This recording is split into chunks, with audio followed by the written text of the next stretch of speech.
The knife slid into the yam with a soft crack, just as it always did on market days. But instead of the pale white flesh she had expected, a dark red liquid oozed out, thick, warm, and unmistakably human blood. It trickled down the chopping board, soaking into the woven mat beneath. Her hands trembled, the knife clattering from her grip. The smell hit her, metallic and sharp, filling the small kitchen. For a moment, the world was silent except for the slow, sickening drip. Her knees felt weak. "No, this is not possible," she whispered, backing away. But the yam lay split open like a wound, still bleeding as if alive. And then, something inside the yam moved. In the quiet farming village of Akinola, life was as steady as the rising sun. The days followed a rhythm that had lasted generations. Roosters crowed at dawn, women carried baskets to the market, and men tilled the land until the shadows grew long. Children's laughter filled the dusty paths as they ran between mud houses, their bare feet slapping against the warm earth. Among them was Mama Titi, a well-known yam seller and widow in her late 40s. She was respected for her honesty and sharp tongue. Her small stall in the heart of the market was always neat, yams arranged like soldiers in rows, each cleaned of dirt and dust. People trusted her word. If Mama Titi said a yam was good, it was good. Her life was not without hardship, but she carried herself with the dignity of a queen. Since her husband's passing, she had raised Titi alone, working from sunrise to sunset to send her to school. She believed in one thing above all else. Honest work feeds the soul as much as the body. The market was the village's heartbeat. Colorful wrappers fluttered like flags as women bargained loudly, the air filled with the smell of roasted corn, dried fish, and fresh palm oil. Traders from nearby villages came to Akinola on Saturdays, their donkeys and bicycles loaded with goods. It was here that news spread fastest. Before a cock crowed twice, the whole market could know who was courting who, which harvest was failing, or which elder had fallen ill. That Saturday morning, the air was cooler than usual, with clouds threatening rain. Mama Titi had decided she needed a new supply of yams to restock her stall. The last harvest she bought had sold out quickly, and she wanted to be ready for the festival week ahead when visitors would flood the village. She left her stall in Titi's care and walked toward the far end of the market, where the yam farmers displayed their biggest goods. A man she had never seen before stood there, his cart piled high with yams. He was tall, with deep-set eyes and a voice like distant thunder. "Good morning, Mama," he greeted, smiling too wide. "These are the best yams you will find today. Sweet as honey." Mama Titi eyed him cautiously. "Where do you come from? I have not seen you in this market before." "From Alyakoro," he replied quickly, naming a farming village 2 days' journey away. "My farm is blessed this year, so I decided to bring them here." She bent to inspect the yams. They were large and healthy-looking, their brown skin smooth and unblemished. She tapped one, it made the right hollow sound. Still, something about the man made her uneasy. His eyes did not match his smile. But business was business. She haggled, as custom demanded, until they agreed on a price. He loaded a whole sack for her, tying the top with rough twine. As he did, he leaned in slightly. "These yams will bring you fortune," he said, his voice almost a whisper. "Treat them well." She ignored the strange tone. Back at her stall, she stored the sack under the table, intending to cut one open for lunch later. The day passed with the usual rhythm, customers coming and going, the smell of fried plantain from a nearby stall making her stomach rumble. By late afternoon, the crowd thinned, and the clouds had grown darker. When she got home, the wind carried the scent of coming rain. Titi was at the table, doing her homework. Mama Titi placed the sack in the corner and pulled out one of the yams, ready to prepare the evening meal. She didn't know yet that the first cut would change her life, and the entire village, forever. Because when she pressed the knife into the yam's flesh, she wouldn't see white. She wouldn't smell the clean, earthy scent of fresh yam. What would spill out would be warm, red, and alive. The blade sank in easily, the outer skin peeling back to reveal Not the pale white flesh she had seen all her life, but a gush of thick, deep red liquid.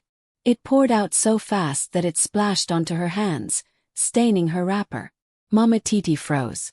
The air around her seemed to shift, heavy and still. Titi, curious, got up from the table. "Mama, is that blood?" the girl asked, her voice trembling. Mama Titi's hands shook. She dropped the knife, and it clanged against the wooden table. The smell rose. Sharp, metallic, undeniable. This was not palm oil, not some strange dye. This was human blood. She staggered back, her breath coming in short bursts. The yam lay open on the table like a wound, the red liquid still seeping out. Then, as if the sight wasn't terrifying enough, the yam's flesh twitched. Not once, but twice, as though something inside was trying to move. "Go outside, Titi." Mama Titi's voice cracked. "Now." The girl hesitated, but one look at her mother's pale face and she bolted out the door. Mama Titi grabbed a calabash and scooped some of the liquid. The way it glistened in the lantern light made her chest tighten.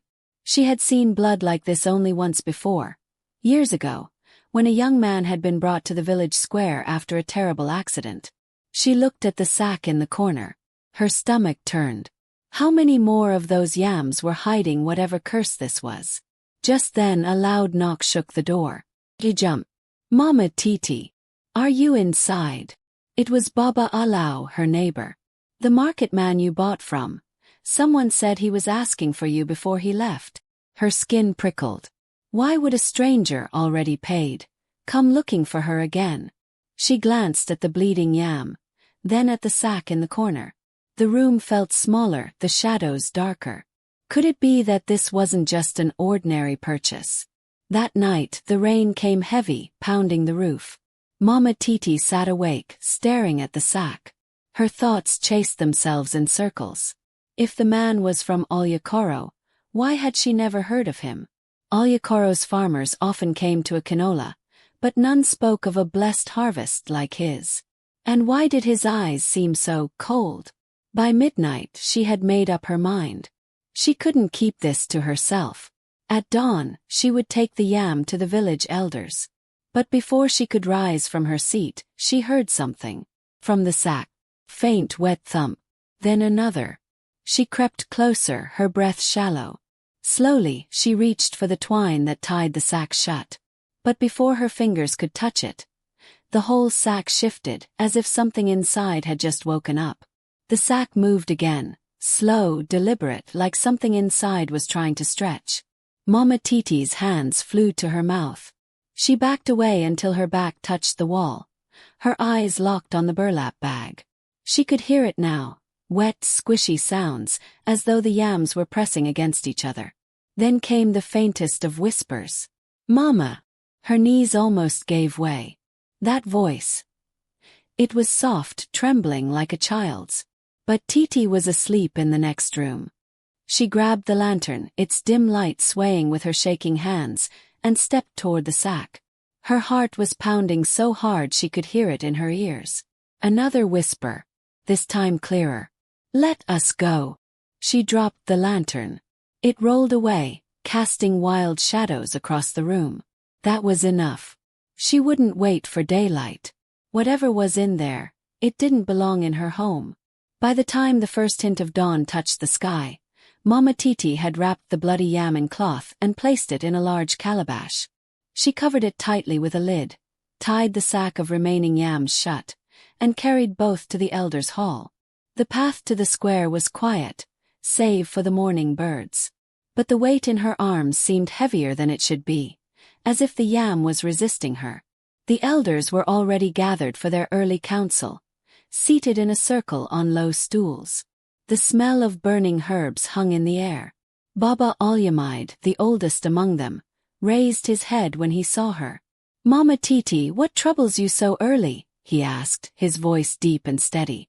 She set the calabash before them and stepped back. "Open it and see," she said. The eldest woman, Aya Aduni, leaned forward, pulling off the lid. The elders gasped almost in unison. The yam lay split, still oozing dark red liquid. The smell filled the room in an instant. "This is not the work of nature," Baba Al-Yamid said grimly. "This is blood magic." The other elders murmured in agreement. "Where did you get it?" one asked. She told them about the tall stranger from Alyakoro, about his strange smile and his words about fortune. At the mention of Alyakoro, the room fell silent. Finally Baba Al-Yamid spoke. "Alyakoro has been abandoned for 10 years. A sickness swept through, leaving only graves." Mama Titi's stomach churned. "Then who did I meet?" The elders' eyes hardened. Not who what. The elders decided that the sack must be taken far from the village and destroyed before nightfall. But there was a problem. Rumors had already started to spread. By mid-morning, people were whispering in the market about yams that bleed. Some were curious, others afraid. As Mama Titi walked back to her stall, 3 women stopped her. "Is it true?" one asked. "Your yams are cursed." Before she could answer, a small boy darted past them, pointing toward the sack under her stall. "Mama, your yam is crying," he shouted. And sure enough, from the tied sack came a muffled, pitiful sob. The sound was soft at first, like the mewling of a newborn kitten, but in the busy market it carried strangely well. People stopped mid-bargain. A man selling peppers tilted his head toward Mama Titi's stall, his eyes narrowing. "It's true," someone whispered. "No, it's a trick," another argued. But the crying grew louder. The women who had stopped her stepped back, making the sign to ward off evil. "Mama Titi," one of them said sharply, "what have you brought into this market?" She could feel her throat drying up. The crowd was forming fast. Traders, customers, children peeking from behind their mothers' wrappers. The sack under her stall shifted again. "Mama, help!" the voice whimpered from inside. Gasps rippled through the crowd. Some people crossed themselves. Others spat on the ground. Baba Sani, the self-proclaimed market watchman, pushed his way to the front. "Move aside," he barked. "Let me open it." "No!" Mama Titi shouted, stepping in front of the sack. Her voice cracked, but she planted her feet firmly. "This thing is not for curious eyes." "What do you mean?" someone yelled from the back. "Are you hiding something dangerous from us?" Her heart pounded. She knew the elders had ordered her to keep the yams under control until they could be destroyed. But with the way the crowd was swelling, she feared what might happen if the sack was ripped open here, in the middle of the market. Then she saw him. Standing at the far edge of the crowd, just beyond the shade of the palm trees, was the tall stranger from the day before. The one who had sold her the yams. His deep-set eyes locked on hers. He was smiling, slowly, deliberately. And in his hand he held another yam. This one dripped fresh blood onto the dusty ground. The crowd didn't notice him. Only Mama Titi could see the way he tilted his head at her, as though daring her to act. She took a step forward instinctively, but he simply turned and walked away, toward the narrow path that led out of the market. Her mind raced. The elders needed to know he was still here. But if she left the sack, the crowd would open it, and whatever was inside might never be contained again. She looked at the people shouting for her to explain, then back at the man disappearing down the path. She had to choose. Chase the stranger or guard the sack. Mama Titi's grip tightened on the stall's edge. Every instinct told her the tall stranger was the key to this curse, but leaving the sack alone could doom the whole market. Her eyes darted around until they landed on Ao, the teenage son of her late sister, who helped her in the stall on weekends. She beckoned him close and whispered, "Don't let anyone touch this sack. If anyone tries, scream loud enough to wake the ancestors." Ao's eyes widened, but he nodded, planting himself like a guard beside the bag. Without another word, Mama Titi grabbed her wrapper, tied it tighter around her waist, and slipped into the crowd, moving quickly toward the path where she had last seen the stranger. The market noise faded behind her as she entered the narrow path lined with thick bushes and tall palm trees. The stranger's footprints were easy to follow in the damp soil from last night's rain. She kept her distance, careful not to make a sound. He walked with a slow, deliberate stride, as though he knew she was behind him. After several minutes, he turned off the main path and entered a grove of twisted iroko trees. The air here felt heavier, cooler, and strangely still. Birds that had been chirping moments ago were now silent. Mama Titi crouched behind a thick tree trunk, peeking through its gnarled branches. The stranger was kneeling before a large, flat stone. He placed the bleeding yam on it and began to speak in a language she didn't recognize. Deep, rhythmic chants that made the hairs on her arms stand on end. Then she saw it. One by one, he took small clay figures from a leather pouch and pressed them into the yam's flesh. Each time he did, the yam oozed more blood, and the figures disappeared into it completely. Her stomach churned. She recognized those clay figures, small effigies made by the old witch doctors to bind a person's spirit. She had seen them once as a child, hidden away in a forbidden corner of her grandmother's hut. The truth hit her like a slap. These yams were not yams at all. They were vessels, and the blood inside was human. Her foot slipped on a wet root, snapping a twig. The stranger's head shot up. His eyes locked on her hiding place. "Come out," he said. His voice suddenly calm but sharp as a knife. "You've seen what you should not see." Mama Titi's heart pounded. She could run back to the village and warn the elders, but the man was blocking the only path out of the grove. And from the way his smile widened, she knew running would not be easy. Mama Titi's fingers curled into the bark of the iroko tree as if it could shield her from the man's piercing gaze. Her pulse thumped in her ears, but she forced herself to stand slowly, stepping into the open. The stranger rose from the stone, his tall frame casting a long shadow. He still held the yam, blood trickling from it onto his bare feet. "You should have stayed in your market, woman," he said, his voice low, almost a growl. "Curiosity has a price." Mama Titi swallowed hard. "What are you doing with these yams? Whose blood is this?" The man chuckled, shaking his head. "You wouldn't understand. Your people will never understand. These are not just yams. They are offerings. Each one holds the spirit of someone who wronged me. With them I grow stronger." Her stomach turned. "You mean you've killed?" "Not just killed," he interrupted, his tone almost proud. "I've bound their spirits to serve me forever." Mama Titi took a step back, glancing toward the path. But he moved slightly, just enough to block it. "You took a sack from me," he said. "You carry my work into your village now. Soon, they will all be mine." Her breath caught. She realized then that he hadn't just sold her the sack at random. He had chosen her to carry this curse into a quinola. "What do you want from me?" she asked, stalling, her mind racing for a way out. His smile widened. "To deliver a message. Take the yams to the heart of your market tomorrow. Let them open one. Let them see. Fear is the seed, and from fear I will harvest." Mama Titi's skin prickled. She knew she could never allow that to happen. But she also knew that if she defied him here, in this cursed grove, she might not make it out alive. A rustle came from the bushes behind her. She risked a glance and saw a pair of wide eyes. It was Ao. He must have followed her. His hands were shaking, but in one of them, he held a small gourd of palm oil and a matchbox, the kind the elders used for ritual cleansing. The stranger noticed her glance and stepped forward. "Who's there?" Mama Titi knew she had one chance. If she could distract him long enough, maybe Ao could light the oil. Maybe it would burn whatever dark magic tied him to the yams. But the man's hand was already reaching into his pouch.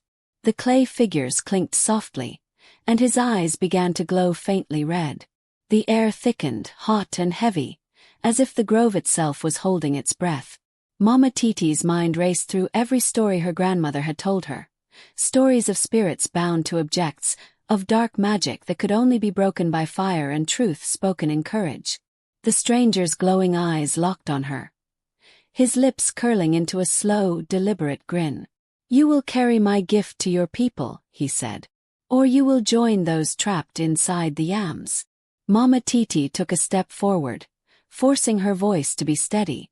You think your curse is stronger than the spirits of my ancestors. You are wrong. The man laughed, the sound echoing unnaturally in the grove. Your ancestors are dead. Mine still walk with me. Behind her, Ao's trembling hand uncorked the gourd of palm oil. The sharp scent drifted into the air. She caught it, and her heart steadied. He was ready. Her grandmother's words came back in a flash. When evil hides in the vessel, break the vessel and set the spirit free. Fire will open the path for the trapped soul to return home. She bent low, as if in submission, keeping her eyes on the ground. If I must carry your gift, then bless it first. Place it in my hands. The stranger seemed amused. He stepped closer, holding the bleeding yam out toward her. That was the moment she moved. With one swift motion, she knocked the yam from his hand, and it landed with a sickening thud on the ground. Blood splattered her feet. "Ao now," she shouted. Ao struck a match and dropped it into the palm oil. The gourd burst into a hungry flame. Mama Titi snatched it from him, her hand steady now, and hurled it onto the yam. The effect was instant. The yam shrieked, not like an animal, not like a person, but like 1,000 trapped voices crying out together. The flame spread, licking at the roots of the iroko trees, and the blood sizzled into dark smoke. The stranger roared, clutching his chest as if the fire was burning him from the inside. His eyes flickered wildly between red and black. You don't know what you've done," he spat. "Oh, I know," Mama Titi said, her voice hard as stone. "I've set them free." But the man wasn't finished. With a furious scream, he reached into his pouch and pulled out more clay figures, dozens of them, scattering them across the ground. As they touched the soil, the earth itself seemed to shift, and shapes began to form from the shadows. The ground trembled beneath Mama Titi's feet as the clay figures melted into the soil. From the darkness between the iroko trees, twisted forms began to crawl out, half man, half shadow, their eyes empty and their movements slow but deliberate. Ao stepped back, clutching her arm. "Mama, what are they?" Her voice was firm, though her heart raced. "They are the spirits he trapped. But they are not free yet. They are bound to his will." The stranger straightened, his tall frame silhouetted against the flickering fire. "You burned one vessel," he sneered. "But I have many. They will obey me. Until your whole village kneels." The shadow creatures moved closer, their forms shifting like smoke. Mama Titi felt the weight of her ancestors pressing against her chest. Not fear, but a deep urging, a call to act now. She glanced at Ao, who still had the half-empty gourd of palm oil and the matchbox. "Listen to me," she said quickly. "You must burn the rest of the sack in the market. Do not wait. Run. Now." Ao hesitated. "What about you?" She gave him a sharp look. "I will hold him here. Go." Ao bolted down the path, clutching the gourd. The stranger's eyes followed him, and he snarled, moving to give chase. Mama Titi stepped in his path, blocking him. "You face me now," she said. The shadow creatures lunged, but she grabbed a branch from the burning yam fire, swinging it wide. Wherever the flames touched, the shadows recoiled, their shapes breaking apart into thin mist. The stranger hissed and began chanting faster, calling more shadows from the trees. But Mama Titi pressed forward, her branch a circle of light against the darkness. She pushed him back toward the stone slab where he had begun his ritual. "You think you're stronger than my people," she said, her voice rising. "But your power ends where the truth begins." With a final shout, she drove the burning branch into the ground at the center of the stone.